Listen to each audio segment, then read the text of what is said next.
India produces 15 lakh engineering graduates every year. 83% of engineering graduates are graduating without having a fixed internship or a full-time job lined up for themselves. Now, India's answer to high-quality paying jobs in the pre-AI era was IT services. But in the post-AI era is going to be advanced manufacturing. It is a $1 trillion opportunity, and our government has already deployed $25 billion to make advanced manufacturing possible. In August 2025, Accel India published the Advanced Manufacturing Report, and the Accel team helps us answer a number of questions. What does advanced manufacturing mean? What are the tailwinds? And a deep dive into the electronics manufacturing opportunity. Welcome to Breakdown. Let's get into it. The Breakdown YouTube channel is part of the 01 network by Zerodha, and we are extremely grateful for the financial support which they provide.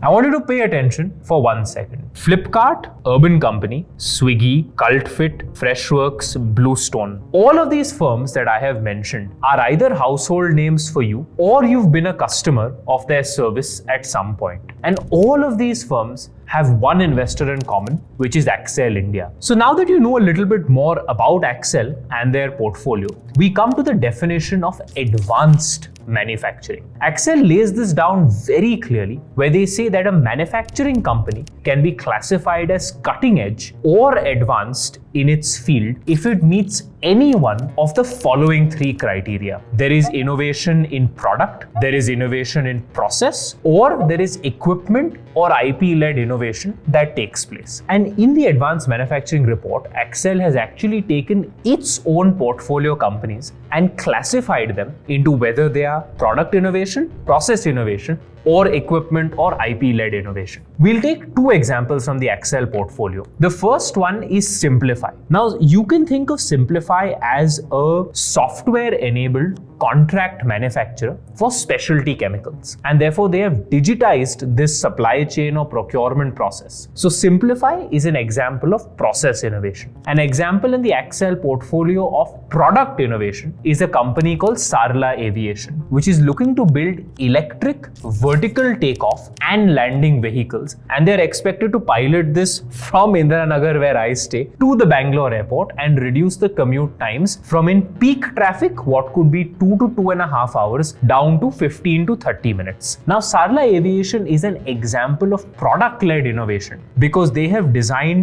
gone to the level of material sciences. They have created an ultra lightweight vehicle using material sciences. The quality of the product is something that they worked on, given that one of the founders was at Lilium, a European equivalent to the Sarla Aviation business. So we now have a working framework or a definition for how to classify a business as manufacturing versus advanced manufacturing. Let's now answer what are the tailwinds that are enabling advanced manufacturing in India. The first and most important one is something called demographic dividend. Despite whatever people say out there, we still continue to be an extremely young nation with a median age of 28 years versus a median age in China which is touching 39 years. In addition to this, we produce 15 lakh engineering graduates from top institutes every year, which is more than China that produces 13 lakh engineering graduates per year. And we have one more advantage from demographic dividend. A lot of us are educated in English and speak English as the primary language in the workplace. And this is completely the opposite of China, where they learn English much later in life, often post-employment.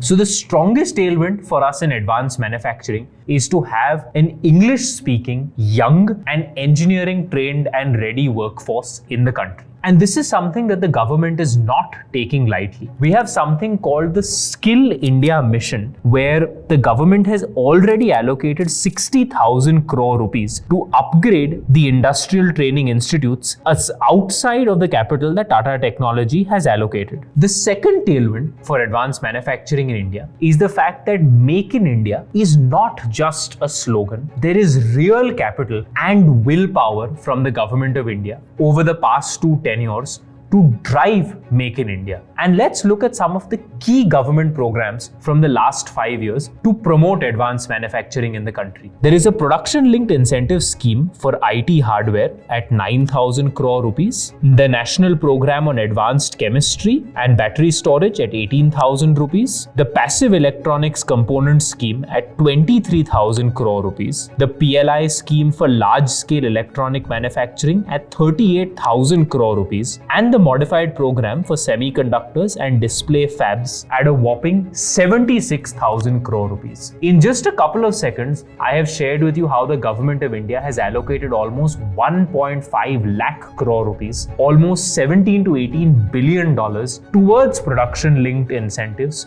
to promote Make in India. The third and final tailwind which we have as a country is that despite this public narrative of India versus USA, we still have an edge because of China plus one and friend-shoring. So I'll break this down into two parts. The India edge is that we are collaborative in manufacturing and we are a reliable partner. So what do I mean by collaborative in manufacturing? The Chinese approach to manufacturing is that they want to build the brand. They want to replace the US or the European brand that is seeking to outsource manufacturing. The Indian approach is that we solicit or we invite the Western, which is the European or the American brand, to come to India to work with a local joint venture partner, invest capital, and set up manufacturing facilities to do contract work for the US organization. So we are collaborative on manufacturing, not competitive. The next thing is that India is a reliable partner. So the world's confidence in China shook for the first time when they launched the OBOR, which is the One Belt, One Road initiative, which seek to increase China's geopolitical influence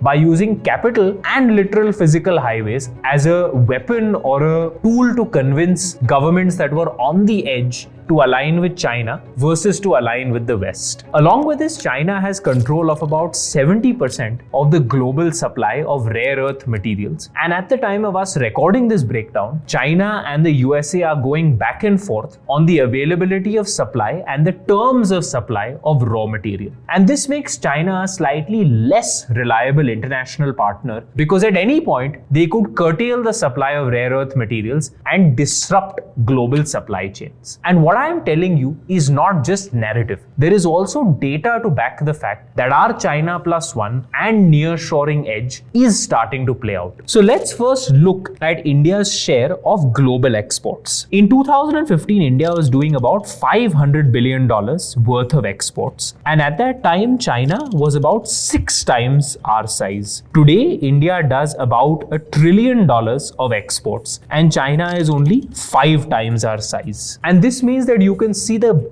gap between India and China in global exports start to shrink. Not just this, when you look at the share of imports to USA, China had started in 2019 with 18%, which is down to 13% today, whereas India has grown from about 2% to 3%. So you can argue that these changes are minuscule, China still continues to dominate, but remember that the decade for advanced manufacturing was not the decade that went by, it is the decade that lies ahead of us.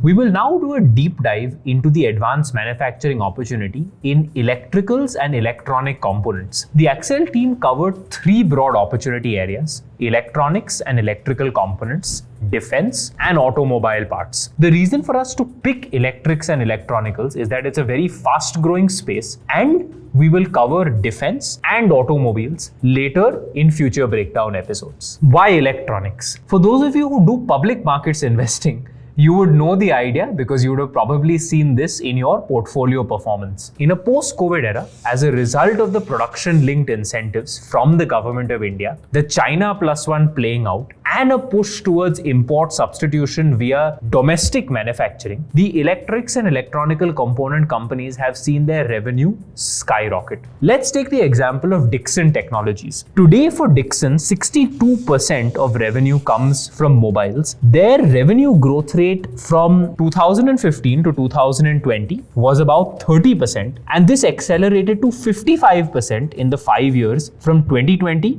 to 2025. And this is in the smartphone manufacturing space, driven by production-linked incentives. When you look at electrical components required for strategic, especially defense use cases, there has again been another surge. And the answer to this comes by looking at the revenue of data patterns. Data patterns grew about 25% from 2015 to 2020, and this accelerated to 35% from 2020 to 2025. The post-COVID era also had one more thing working in our favor: the rollout of 5G across the country. The best example of a beneficiary from the 5G network rollout is Tejas Networks. In the 5 years from 2015 to 2020, Tejas Networks had flat to nil growth. In the 5 years from 2020 to 2025, Tejas Networks revenue grew at 86% year on year. The right way to approach the electronics manufacturing opportunity in India is to look at the electronics supply chain and then to look at the various sectors to pick which category and where in the supply chain you would like to play. So the best way to look at this supply chain is to look at it category wise and then to look at it supply chain wise. When we look at the supply chain, you begin with raw materials, you then have components, you then have designs, you then have electronic manufacturing services,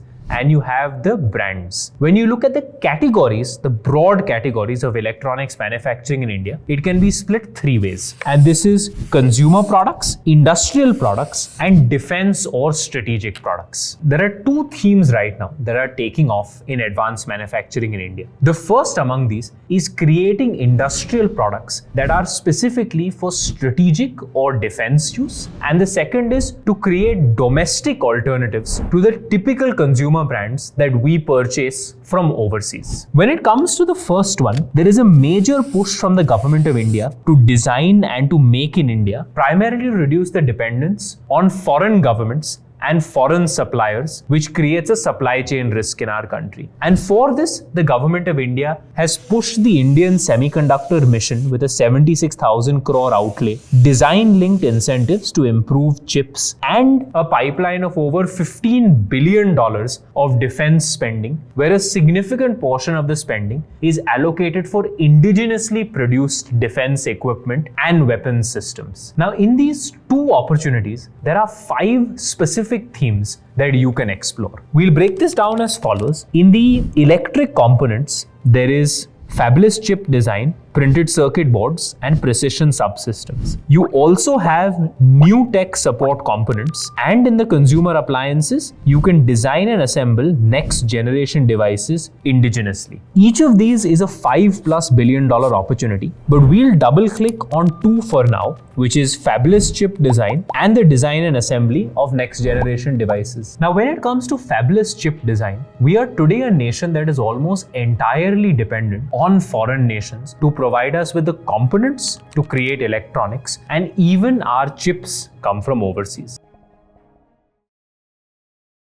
The opportunity with fabulous chip design is to create lower end chips that can be used for indigenous devices, primarily consumer durables. One such company that is doubling down on the fabulous design space is called Morphing Machines. They recently raised a 30 crore funding round, and my colleagues had invested in this business almost 2 to 2.5 years ago. Morphing Machines is founded 17 years ago, and they have been supported by various government schemes, including the DLI, Design Linked Incentive Scheme, and C2S, chips to startups. When it comes to the consumer hardware, the next generation consumer hardware opportunity, there are several businesses that can come to mind. The first and foremost would be Atomberg, famous for its fans, and now various BDLC machines that they are entering into. There is also an interesting trend line of consumer health devices that has emerged in the country. If you watch Shark Tank, you would have noticed a mental health focused company called Energize that has a device to stimulate the vagus nerve to reduce stress. If you are a health and fitness enthusiast, you have definitely heard of Ultrahuman and maybe even heard of Gabbit. The founders of both of these companies had previously worked at Zomato. There is an emergence of Indian companies that are looking to take inspiration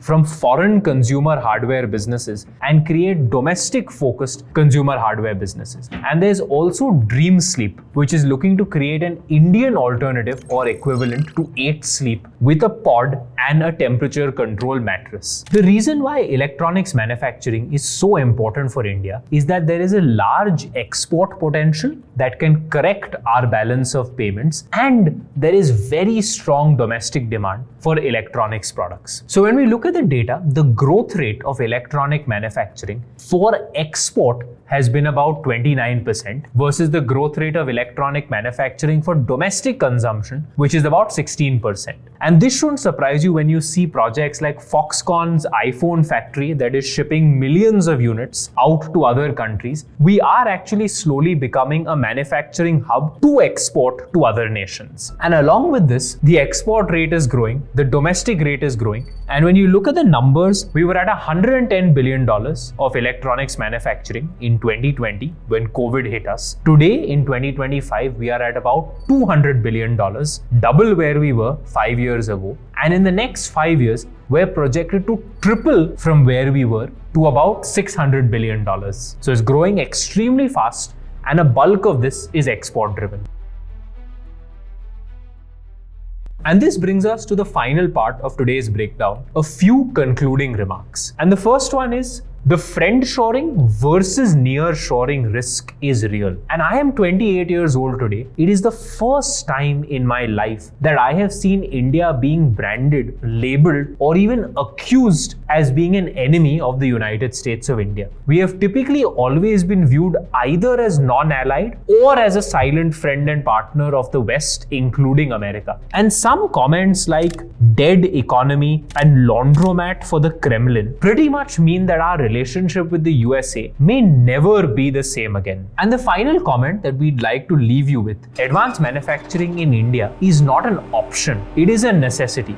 And necessity is therefore the mother of all invention. And what we have learned from studying China is that their journey from being a developing to a developed nation was driven by GDP contribution from manufacturing. Manufacturing in China grew from 9% to 30+% of GDP. And for India to achieve its Viksit Bharat or developed nation goal in 2047, manufacturing has to play a very important role. And the government of India is cognizant the role of manufacturing and the manufacturing ecosystem have to be nurtured. And it has 3 pillars to this: skilled labor, which the government of India is pushing through the Skill India mission; industrial corridors, which the government is pushing through various routes, and that has resulted in Pune as the epicenter for auto ancillaries, Dholera as the epicenter for semiconductors. The third and final pillar is capex. And this is where the government of India has the production linked and the design linked incentives. And therefore, anyone who says that the government of India